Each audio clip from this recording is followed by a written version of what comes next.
अच्छा, मैं इसको क्लोज, एक वीडियो को डिलीट करता हूँ। अच्छा, बात का ऐसा होता है कि आपके पास एक वीडियो होती है और आप उसमें से चाहते हैं मैं उसका ऑडियो रिमूव करूँ।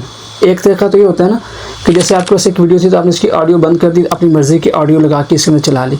एक तरीका ये होता है कि आपको ये इस वीडियो के अंदर सिर्फ ऑडियो चाहिए, आप चाहते हैं कि इस वीडियो की मुझे ऑडियो चाहिए, वो मैं इस्तेमाल करना चाहता हूँ, वीडियो मुझे इस्तेमाल नहीं करनी, इस वीडियो की ऑडियो क्लिप जो है वो मैं किसी और वीडियो के साथ इस्तेमाल करना चाहता हूँ। तो उसके लिए आप क्या करेंगे, जैसे फर्स्ट करें ये वीडियो देखिए, इसके अंदर ऑडियो वीडियो, मैं इसके ऊपर राइट क्लिक करूँगा और राइट क्लिक करने के बाद इसमें आपके पास एक ऑप्शन आता है डिटैच ऑडियो का। ये देखें, मैं देख लूँ कहाँ पे, देखें डिटैच ऑडियो।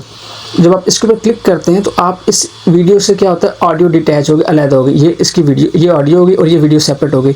अब आप चाहें तो अगर आपके पास ये वीडियो काम की नहीं है तो आप इसको डिलीट कर देंगे, तब आपको देखिए ऑडियो रह गई। तो इस ऑडियो के ऊपर आप क्या कर सकते हैं, किसी और वीडियो को लगा के उसको चला सकते हैं। जैसे हम नातों की वीडियोस बनाते हैं, पीछे वीडियोस चल रही होती हैं, तो हम क्या करते हैं, किसी अगर एक वीडियो नात की वीडियो मेरे को मिली और मैं उसमें से क्या करूँगा, उसका जस्ट साउंड मैं डिटैच कर लूँगा और यहाँ पे मैं अपनी मर्ज़ी की इमेजेस डाल के या वीडियोस, स्टॉक वीडियोस डाल के मैं उसको बैकग्राउंड के ऊपर लगा दूँगा। तो इस तरह से आप अपनी नातों की वीडियोज़ बना सकते हैं।